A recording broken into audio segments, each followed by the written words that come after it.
오늘 말씀은 성령의 임재 31번째 시간으로 성령을 받은 증거라는 제목으로 함께 은혜를 나누겠습니다. 성령님은 영원하신 하나님이십니다. 영원하다는 말은 스스로 존재하신다는 말씀입니다. 성령님을 누가 지으신 것도 아니고 누구에 의하여 존재하시는 것도 아니라 스스로 영원전부터 영원히 존재하시는 분이십니다. 하나님은 스스로 계시는 분이시지만 모든 피조물들은 스스로 살아갈 수 없는 존재입니다. 창조주 하나님께서 살게 하지 않으면 살 수 없는 것이 바로 피조물입니다. 하나님만이 자존하시는 분이십니다.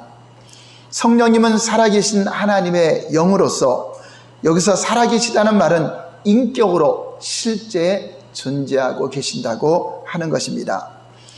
사람들은 살아계신 하나님을 생각할 때 어떤 철학의 대상이나 또 관념이나 추상적인 것으로 잘못 생각할 수 있습니다. 성령님은 살아계신 하나님, 곧 실존하시는 인격으로 우리와 함께하고 계십니다.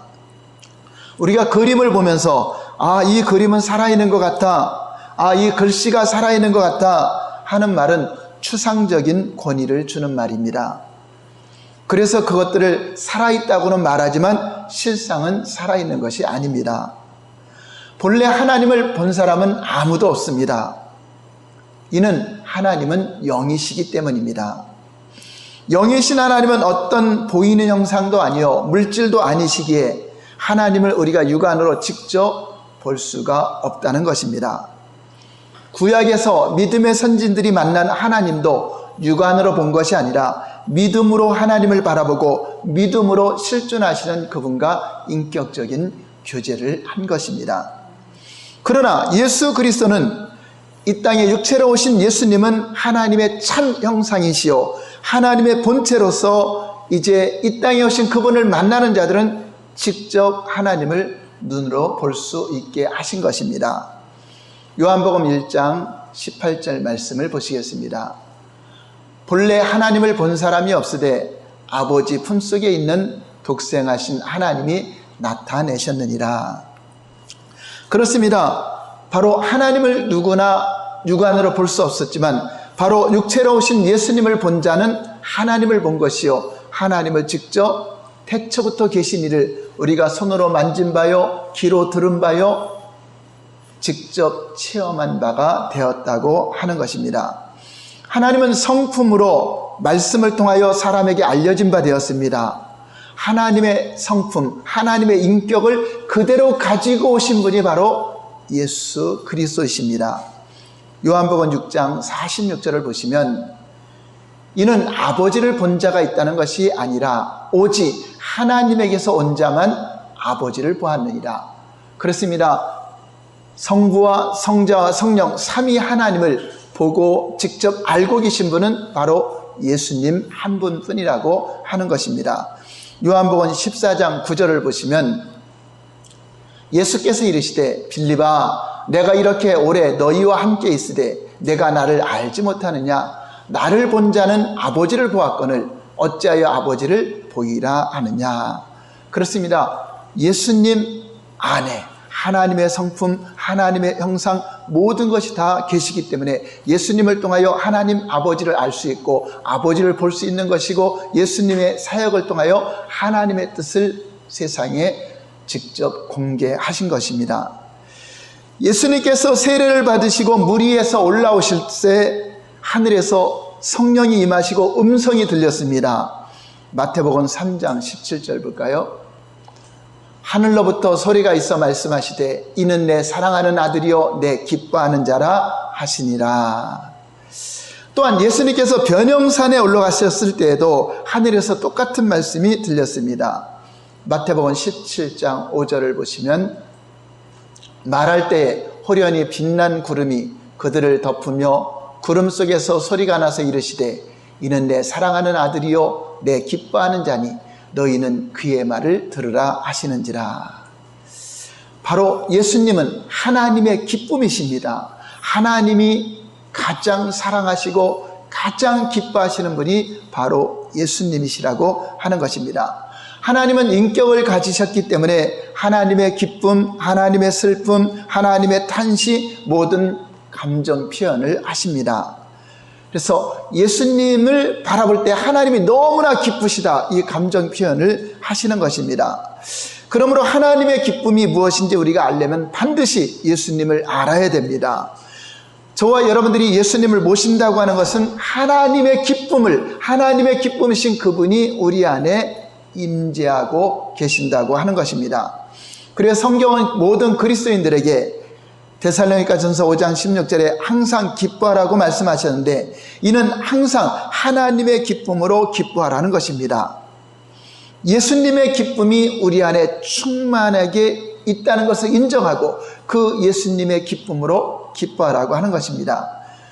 요한복음 15장 11절을 보시면, 내가 이것을 너희에게 이름은 내 기쁨이 너희 안에 있어 너희 기쁨을 충만하게 하려 함이라. 그렇습니다. 우리는 세상에 바라보는 환경을 보고 기뻐하고 즐거워하는 것이 아니라 우리 안에 예수님이 계심으로, 예수님이 영접되어 있으므로 그분으로 인하여 기뻐할 수 있다는 것입니다. 그분의 기쁨이 우리 안에 나타난다고 하는 것입니다. 그것을 인정하고 믿을 때 그 기쁨을 우리가 체험할 수 있는 것입니다. 요한복음 17장 13절을 보시면, 지금 내가 아버지께로 가오니 내가 세상에서 이 말을 하옵는 것은 그들로 내 기쁨을 그들 안에 충만히 가지게 하려 함이니라. 그렇습니다. 예수님의 소원도 하나님의 소원도 하나님의 기쁨인 그 기쁨을 우리가 소유하기를 원하는 것입니다. 오늘날 많은 사람들은 기뻐하기를 원합니다. 기쁨을 소유하기를 원하고 있습니다. 그러나 실상 인간 안에는 깊이 내면에 들어가면 잠시 즐거움은 가질 수 있어도 기쁨은 없다고 하는 것입니다. 실상 사람들의 내면에는 죄에 대한 두려움, 또 심판에 대한 두려움으로 가득 차 있다는 것입니다. 내 스스로 그것을 인정하지 않으려고 해도 내 영이 그것을 알아요. 내 육신의 생각으로는 내가 심판과 죄에 대한 두려움을 알지 못해도 내 영은 그것을 알고 두렵고 떨림으로 있다가 결국 멸망으로 간다는 것을 알고 있습니다. 사람의 영은 자기의 형편과 사정을 느끼는데 육체가 그것을 모르고 영의 생각을 모르기 때문에 육체가 세상에서 방종하다가 결국은 멸망하는 줄 모르고 살아간다고 하는 것입니다. 그러나 영은 사람 몸속에서 아마 지옥 같은 삶을 살아가고 있는 것입니다.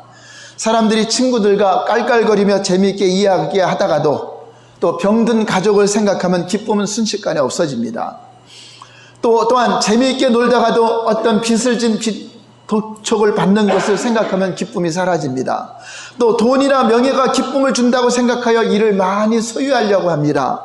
그러나 정작 권세를 소유하고 명예를 소유하고 돈을 소유한다 할지라도 또 그것을 지키기 위해서 얼마나 그것을 지키기 힘쓰고 애쓰고 염려하고 있습니까? 오히려 자기가 소유하고 있는 세상 것들 때문에 그것을 지키려고 염려와 근심이 되어서 잠도 제대로 못 자고 있는 사람도 있습니다. 오늘날 여러분 정치를 보면은 권세를 잡았다고 하고 한들 그들이 평안하게 잠을 자는 사람들이 얼마나 되겠습니까? 그렇습니다. 이렇게 인간에게는 진정한 기쁨이 없다는 것입니다. 아담의 범죄 이후로 모든 인간은 진정한 기쁨이 무엇인지 모르고 사는 존재로 타락해버렸습니다. 그래서 하나님은 우리에게 다시금 하나님과 사랑의 관계를 회복하면서 기쁨을 주시기를 원하는 것입니다. 진짜 참 기쁨, 하나님의 주시는 참 기쁨을 우리가 소유하기를 원하는 것입니다. 오늘 설교 제목이 성령을 받은 증거라고 하는데, 성령을 받은 증거는 여러 가지로 나타날 수 있습니다. 그 중에서 오늘 말씀의 초점은 기쁨입니다. 성령을 받은 자의 강력한 그 증거는 그분 안에, 그 사람 안에 하나님의 기쁨으로 충만한 그러한 증거가 나타난다고 하는 것입니다. 예수님이 하나님의 기쁨입니다. 하나님의 기쁨인 예수님이 내 안에 오셔야 그 기쁨으로 기뻐할 수 있다고 하는 것입니다. 그러므로 누구든지 예수님을 믿고 그분을 영접하고 그분을 주인으로 삼고 그분을 성령님과 함께 여러분들이 인정하고 모시고 사는 사람이 그 안에 하나님의 기쁨을 온전히 소유한 자라고 하는 것입니다. 여러분, 우리가 알고 있는 기쁨은 대략 3가지 경로를 통해서 기쁨을 얻게 됩니다. 첫 번째는 승리할 때 기뻐합니다. 운동장에서 경기에서 이겼을 때 기뻐하는 장면을 우리는 종종 봅니다. 말로 표현할 수 없는 감동과 기쁨으로 막 표현을 하죠. 올림픽 경기에서 승리한 국가의 국민들도 모두가 다 기뻐서 어쩔 줄 모르는 모습을 보여줍니다. 그렇습니다. 승리할 때, 이길 때 기뻐할 수 있는데 바로 예수님은 이기시는 분이십니다. 우리에게 이김을 주십니다. 영원히 승리하시는 분입니다. 그분이 승리하셨기 때문에, 이겼기 때문에 우리 안에 기쁨이 충만하게 된다는 것을 믿으시기 바랍니다. 하나님은 예수 그리스도인의 기쁨을 얻으셨습니다. 우리에게 예수 그리스도를 주셔서 악한 원수를 이기게 하셨고 마귀를 대적하고 싸워서 승리 있게 하셨습니다. 우리에게 예수 그리스도를 보내주셔서 사망 권세를 이기게 하셨습니다. 죄악도 이기게 하시고 근심도 이기게 하시고 세상도 이기고 악한 영들도 이길 수 있는 능력과 권능이 주어져 있다고 하는 것입니다. 그렇습니다. 저와 여러분들이 이제 죄악을 이기고 승리하는 삶을 살 수 있도록 성령께서 함께 이기게 하십니다. 할렐루야! 그러므로 우리는 기뻐하게 된다는 것입니다. 두 번째, 우리에게 오는 기쁨의 통로는 가장 귀한 것을 여러분이 소유했을 때 기쁩니다. 사람들은 몰라도 자기는 가장 귀한 것을 소유했을 때 막 기쁘죠. 생각만 해도 기쁘죠. 내가 이것을 가졌다는 거, 내가 가장 갖고 싶은 귀한 것을 소유했을 때 사람들은 말할 수 없는 기쁨을 가지게 됩니다. 하나님은 우리에게 예수 그리스도를 보내주셨습니다. 그래서 예수님을 우리가 소유하게 하셨습니다. 예수님은 하나님의 영감을 다 가지고 계신 분입니다. 하늘의 권세와 능력을 가지고 계신 분입니다. 바로 예수님이 우리 안에 거하심으로 말미암아 우리가 예수님 안에 있는 모든 영광을 함께 소유하고 있다는 것입니다. 우리에게 없던 하나님의 영원한 생명을 예수님과 함께 주어졌습니다. 또 영원한 권세도 소유하게 되었습니다. 하나님의 기쁨이신 예수님을 영접함으로 인하여 우리에게 하나님의 자녀가 되는 권리도 소유하게 하셨고 예수 이름을 소유하게 하셨고 그 이름으로 기도하여 모든 것을 받아 소유하게 하셨고 그 이름으로 귀신을 쫓아내고 병을 치유하는 능력을 소유하게 됐음을 믿으시기 바랍니다. 그러므로 그리스도인들은 소유할 수 있는 권리가 바로 예수님 안에 있는 권리를 다 가질 수 있다고 하는 것입니다. 예수 이름을 누리게 하셨고 소유하는 기쁨이 저와 여러분에게 충만하게 있음을 믿으시기 바랍니다. 여러분, 세상에서 가장 귀한 보배, 가장 귀한 보물을 여러분 소유한다면 얼마나 기쁘겠습니까? 바로 예수 그리스도를 우리 삶에 모신다고 하는 것은 질그릇과 같은 우리에게 그 보배이신 그분을 담고 있는 보배 합과 같은 것입니다. 고린도후서 4장 7절을 보시면 우리가 이 보배를 질그릇에 가졌으니 이는 심히 큰 능력은 하나님께 있고 우리에게 있지 아니함을 알게 하려 함이라. 그렇습니다. 우리 안에 가장 귀한 보배이신 예수 그리스도를 우리가 소유하고 함께하고 있음으로 말미암아 저와 여러분들에게 기쁨이 충만하게 됨을 믿으시기 바랍니다. 할렐루야! 세 번째, 우리 안에 기쁨을 소유할 수 있는 것은 진정한 자유를 얻을 때 기뻐하게 됩니다. 사람은 무엇인가 억압을 당하고 있으면 기쁨이 없습니다. 또 억압당하고 있는 민족들도 눌려서 삽니다. 자유가 있는 백성들이 할렐루야 하며 기뻐하는 것입니다. 예수님은 자신을 내가 진리다, 진리라고 말씀하고 있습니다. 바로 예수님을 우리가 모시고 있다는 것은 진리가 내 안에 있다고 하는 것입니다. 그러니까 진리가 무엇입니까? 진리는 자유를 주는 것입니다.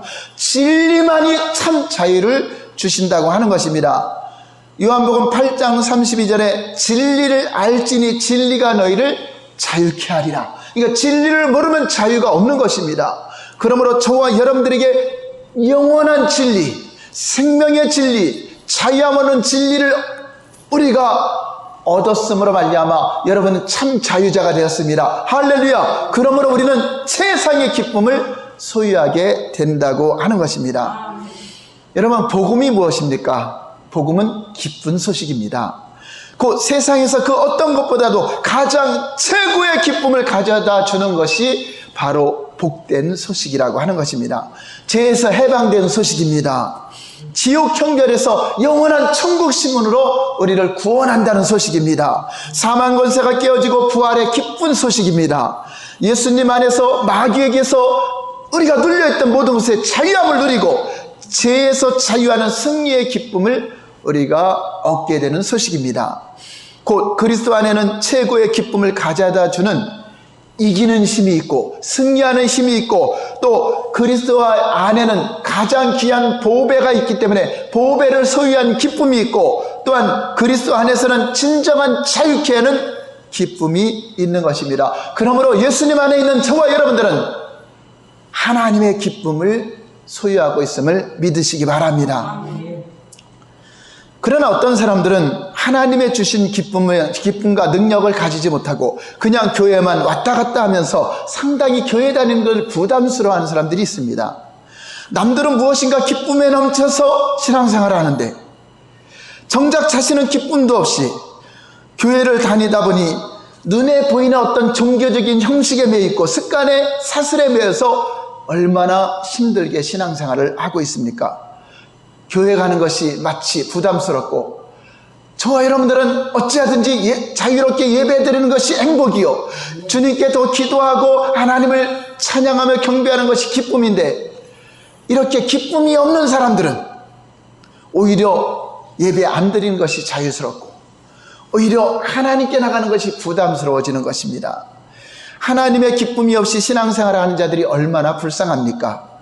우리 안에 하나님 나라가 임했다고 하는 것도 하나님 나라는 여기 있다 저기 있다가 아니라 너희 안에 임하였다고 했는데 우리 안에 하나님 나라가 임한 사람들의 특징은 열매가 나타납니다. 로마서 14장 17절 볼까요? 하나님의 나라는 먹는 것과 마시는 것이 아니요 오직 성령 안에 있는 의와 평강과 희락이라. 그렇습니다. 저와 여러분에게 하나님 나라가 임하였다는 것은 예수 그리스도의 십자가 보혈로 말미암아 제사함 받아 의롭게 되었다는 증거요 의롭다 하심을 받은 증거가 있는 것입니다. 여러분, 죄가 우리를 기뻐하지 못하게 합니다. 죄가 우리를 평안을 누리지 못하게 합니다. 이 제사함 받은 의가 임한 사람만이 진정한 평강을 누리게 하시고 진정한 평강을 누리는 사람이 희락, 참 기쁨이 있다고 하는 것입니다. 이와 같이 제사함 받아 의롭게 된 자에게 성령이 임하시니 하나님 나라가 임하고 평강과 희락이 넘치는 의로운 자가 된 증거라고 하는 것입니다. 죄인이 하나님을 믿음으로 죄의 사함을 받고 허물이 가려진 자에게 하나님은 그 얼굴을 향하여 그와 함께 거하시니 그 마음의 기쁨과 즐거움이 충만하게 되는 것이 당연한 것이라고 하는 것입니다. 그러니까 하나님의 주시는 기쁨은 세상의 환경과 상관없는 것입니다. 코로나19와 상관없는 것입니다. 여러분 안에 있는 내적인 그 기쁨은 그 누구도 뺏어갈 수가 없다고 하는 것입니다. 우리로 하여금 예수 그리스도를 믿게 하고 증거하게 하시는 분이 바로 성령님이십니다. 예수님 믿는 사람에게 성령을 받으라고 권고하시는 이유는 성령을 받으면 성령께서 예수님을 잘 알게 하시고 성령에 의해서 하나님을 섬기는 능력을 소유하고 성령에 의해서 하나님의 기쁨을 우리가 맛보고 누릴 수 있기 때문입니다. 어떤 사람은 예수를 믿은 지 얼마 되지 않았어도 성령을 받아서 신앙생활의 기쁨으로 성령 충만하게 신령한 영적 생활을 하는가 하면 어떤 사람은 성령을 받지 않고 그냥 예수님 믿습니다 하면서 30년을 믿어도 그저 그런 종교 생활만 하는 사람들이 있습니다. 예배를 드려도 미지근하여 도대체 신앙의 기쁨을 찾아볼 수 없는 사람들이 있습니다.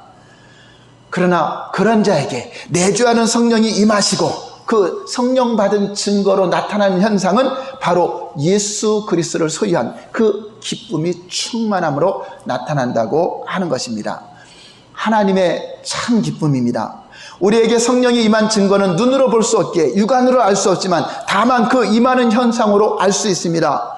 오순절 마가의 다락방에 있던 120문 120명에게 임하였던 성령의 현상을 통해서 어떤 은사적인 것과 표적도 나타났습니다. 또 바람소리 같은 것도 나타났습니다. 불에 혀같이 갈라지는 그런 불꽃 모양도 보기도 했습니다. 그러나 진짜 중요한 증거는 성령을 받은 자들이, 염려하고 두려워하던 자들이 기쁨으로 나가서 복된 소식, 복음의 소식을 담대하게 증거하는 사람이 되었다라고 하는 것입니다. 절망과 근심에 있던 제자들이 죽음을 각오하고 기쁨으로 주를 증거하는, 복된 소식을 증거하는, 복음을 전하는 자들로 변화가 됐다고 하는 것입니다. 사도행전 1장 8절을 보시면 오직 성령이 너희에게 임하시면 너희가 권능을 받고 예루살렘과 온 유대와 사마리아와 땅끝까지 이르러 내 증인이 되리라 하시니라. 그렇습니다. 성령이 임한 증거는 복음의 증인이 되는 것입니다. 우리가 염려와 근심과 눌려있는 것이 아니라 참 기쁨의 소식, 복음의 증인이 되는데, 또한 권능과 표적도 나타납니다. 성령을 받으면 권능을 받기 때문에 그 권능이 나타나는 증거요, 또한 성령이 오시어 우리를 진리 가운데로, 말씀 가운데로 살아가도록 인도하는 증거가 나타나는데, 오늘 결론적으로 말하면 오늘 말씀의 초점은 기쁨입니다. 이 기쁨이 있는가 자신을 점검해보는 시간이 되시길 바랍니다.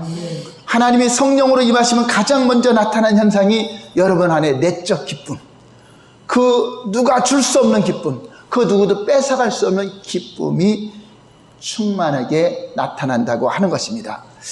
하나님과 항상 얼굴을 구하며 동행했던 다윗, 하나님의 얼굴을 구하며 그분과 함께 항상 동행했던 다윗은 물론 성령에 내주하지는 못했지만 그 믿음으로 말미암아 제사함 받은 다윗, 또 믿음으로 말미암아 하나님과 동행했던 에녹, 또 아브람, 이런 분들은 하나님과 동행을 했습니다. 근데 동행했을 때 나타나는 현상이 무엇일까? 하나님이 나와 함께하고 성령이 나와 함께하는 증거, 하나님이 나와 함께하는 증거가 무엇인가 하는 것입니다. 시편 16편 8절 9절 보겠습니다. 내가 여호와를 항상 내 앞에 모시며 그가 나의 오른쪽에 계심으로 내가 흔들리지 아니하리로다. 이러므로 나의 마음이 기쁘고 나의 영도 즐거워하며 내 육체도 안전히 살리니. 그렇습니다. 다윗은 항상 자신 앞에 하나님의 계심을 믿었습니다. 그래서 자신 앞에 계신 하나님과 동행했을 때 그분 앞에는 기쁨이 있고 그분 앞에는 즐거움이 있다는 것을 체험으로, 경험으로 간증하고 있는 것입니다. 그런데 신약에 와서 보니까 바로 다윗 앞에 계신 분이 여호와 하나님을 항상 내 앞에 모셨는데 그분이 곧 앞으로 오실 메시아 예수 그리스도이심을 사도행전에서 증거하고 있습니다. 사도행전 2장 24절에서 26절 보겠습니다. 하나님께서 그를 사망의 고통에서 풀어 살리셨으니 이는 그가 사망에 매여 있을 수 없었습니다. 다윗이 그를 가르쳐 이르되 내가 항상 내 앞에 계신 주를 배웠으며 나를 요동하지 않게 하기 위하여 그가 내 우편에 계시도다. 이러므로 내 마음이 기뻐하였고 내 혀도 즐거워했으며 육체도 희망에 거하리니.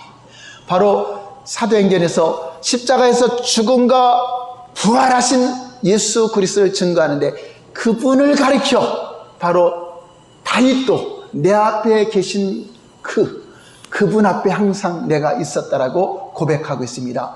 무슨 말입니까? 여호와 하나님 그 앞에 있는 자신과 내 앞에 예수 그리스도께서 계신 것이나 같다는 것입니다.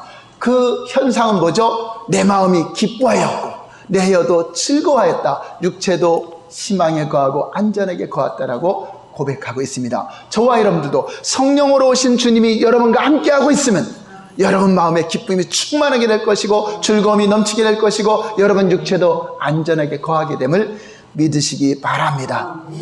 바로 성령으로 오신 예수님이 바로 항상 여러분 안에도 거하시고 여러분 앞에도 항상 계심을 믿으시기 바랍니다.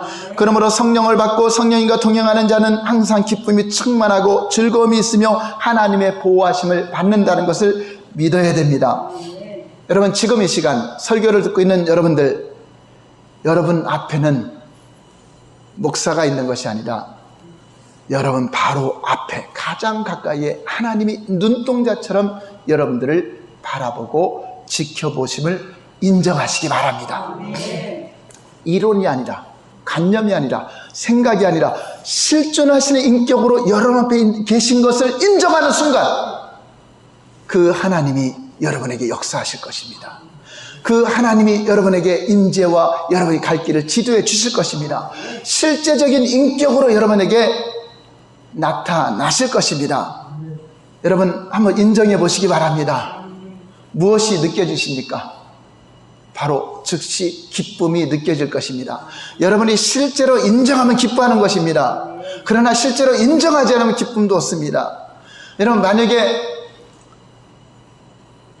여러분이 어떤 로또 복권에 당첨됐거나 어떤 그 대회에 나가서 우승이 돼요. 근데 지금은 알지 못해. 근데 결과가 이미 나와 있어요. 최우수상이고 로또 복권에 당첨이 됐다. 근데 알지 못하고 인정하지 않을 때는 기뻐요, 안 기뻐요? 기쁨이 없어요. 실상은 다 모든 것이 나에게 주어졌는데 그걸 인정하지 못하면 아무런 역사도 안 나타나는 것처럼. 그러나 그것을 인정하는 순간 어때죠? 할렐루야 하면서 여러분들이 최고의 기쁨을 표현하게 될 것입니다. 이와 같은 것입니다. 바로 범사에 내 앞에 계신 그분을 인정할 때 여러분들에게 즉시로 기쁨이 나타나게 된다고 하는 것입니다. 우리는 세상을 살아가다 보면 염려할 것이 많아요. 코로나19 두려워할 것이 많이 있습니다. 그럼에도 우리가 낙심하거나 좌절하는 그런 마음으로 살지 마시고 즉시 그 순간에 내 앞에 계신 예수님, 내 안에 계신 예수님, 나를 보호하시고 나를 사랑하시고 나를 눈동자치 시켜주시는 그분이 계심을 인정하는 순간, 실제로 여러분이 인정하는 순간 다시금 기쁨이 솟아날 것이고 새 힘이 솟아날 것이고 다시 승리하시는 분, 이김을 주시는 분, 그분과 함께 놀라운 변화가 일어나게 될 것입니다. 잠언 3장 6절을 보시면 너는 범사에 그를 인정하라. 그리하면 내 길을 지도하시리라. 그리하면 어떻게 하면? 범사의 그를 인정해야. 인정하지 아니하면 관념이나 생각 속에서만 있으면 그분은 상관없다고 하는 것입니다. 그분을 인정하는 것이 믿음입니다. 이런 믿음 자체가 뭐죠? 우리 십자가에서 예수님 돌아가시고 눈으로 본 사람이 있어요, 없어요? 없습니다. 믿음으로 인정하는 것입니다. 믿음으로 인정할 때 그것이 나에게 혈육이 되고 내 죄사함 받은 것 증거가 되고 구원의 놀라운 능력을 우리가 소유하게 되는 것처럼 바로 예수님이 나와 함께 하시고 하나님의 기쁨이신 그분, 그 기쁨이 내 안에 있는 것을 인정하는 순간 여러분 말할 수 없는 기쁨이 솟아나게 될 것입니다. 그래서 여러분 한번 그분을 인정하시고 한번 한 시간이고 한번 교제해 보세요. 그럼 여러분도 알지 모르게 내 안에 이렇게 기뻐할 수가 있을까? 이렇게 평안할 수가 있을까? 여러분 그 마음을 가지게 될 것입니다. 여러분 제가 지금 설교하는 것에 여러분 동의하는 마음을 갖지 못한다면 여러분은 그분을 인정하지 않았기 때문에 그렇습니다. 이거는 동일한 것입니다.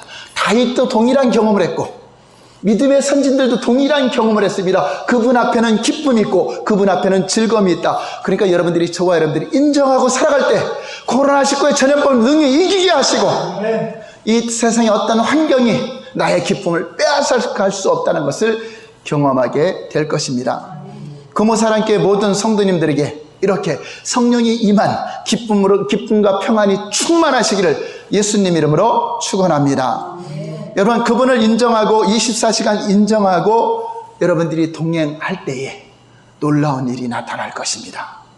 에녹이 하나님과 300년 동안 동행한 것도 이렇게 동행한 것이고 또 다윗이 하나님과 이렇게 동행한 것처럼 요셉이 하나님과 동행한 것처럼 저와 여러분들이 내 앞에 계신 예수님, 내 안에 계신 그분을 실존하시는 인격으로 인정하고 동행할 때 저와 여러분들의 삶 속에 놀랍게 역사하시는 그분을 만나게 되고 경험하게 되고 체험하게 될 것입니다. 할렐루야! 여러분들이 그분을 인정하든 안 하든 예수님은 실존하십니다. 성령님은 항상 함께하고 계십니다. 영원히 너희를 떠나지 아니하리라. 항상 우리와 함께하고 계심을 우리가 믿음으로 인정하는 것입니다.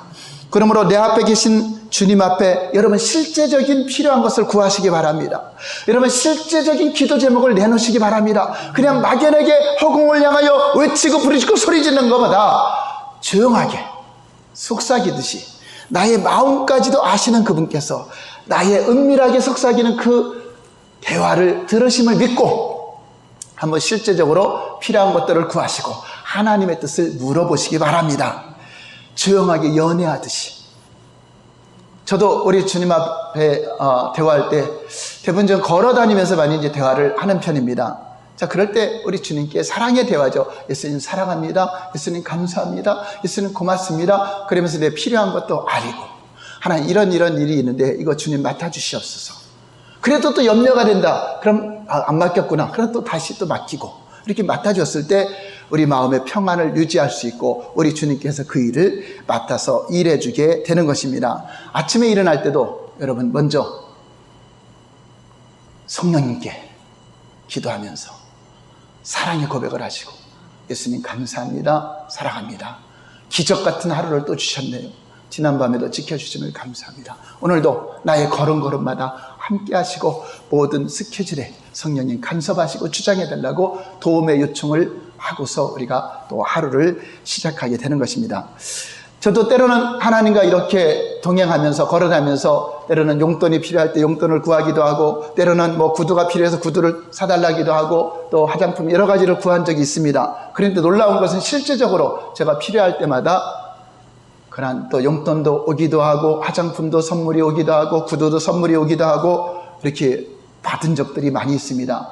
자, 그런데 이것이 우연인 것 같기도 해요. 그러나 하나님은 우연을 가정한 필연적으로 역사를 하는 것입니다. 세상 모든 일에는 우연이 없다고 하는 것입니다. 그러므로 이 땅에 코로나19가 나타나고 여러분들이 어떤 각종 재해나 각종 사건이 나타난 것도 우연이 아니라는 것입니다. 그럼 이 우연이 아닌 이것을 성경을 통해서 왜 이런 일들이 나타났는가, 또 성경을 통해서 진리를 통해서 이 문제를 어떻게 해결할 것인가를 우리가 점검해 볼 때 성경에는 답이 있다고 하는 것입니다. 그래서 우리는 진리의 말씀을 통하여 하나님의 뜻을 분별하고 하나님을 따라 살아가는 것입니다. 세상에 나타나는 상황과 상관없이 성령을 받은 자는 그 안에 내적 기쁨이 충만하고 평안을 누리게 된다고 하는 것입니다. 사도 바울은 이것을 너무나 많이 경험했습니다. 자신이 핍박을 받고 박해를 받아 쫓겨다니면서도, 감옥에 들어가면서도 그 기쁨을 잃어버리지 않았습니다. 감옥에 억압되어 있으면서도 세상에 있는 자유자들에게 이렇게 편지를 합니다. 빌립보서 4장 4절 볼까요? 주 안에서 항상 기뻐하라. 내가 다시 말하노니 기뻐하라. 데살로니가전서 5장 16절에는 항상 기뻐하라고 말씀하고 있습니다. 바로 주님을 바라보고 기뻐하라는 것입니다. 세상 환경을 바라보고 낙심하고 좌절하지 말고 믿음의 주요 온전케 하시는 주를 바라볼 때 하나님의 기쁨이 다시금 우리 안에 샘솟듯이 솟아나게 된다고 하는 것입니다. 저와 여러분 안에 계신 님은 성령으로 오신 하나님의 기쁨이신 예수 그리스도십니다.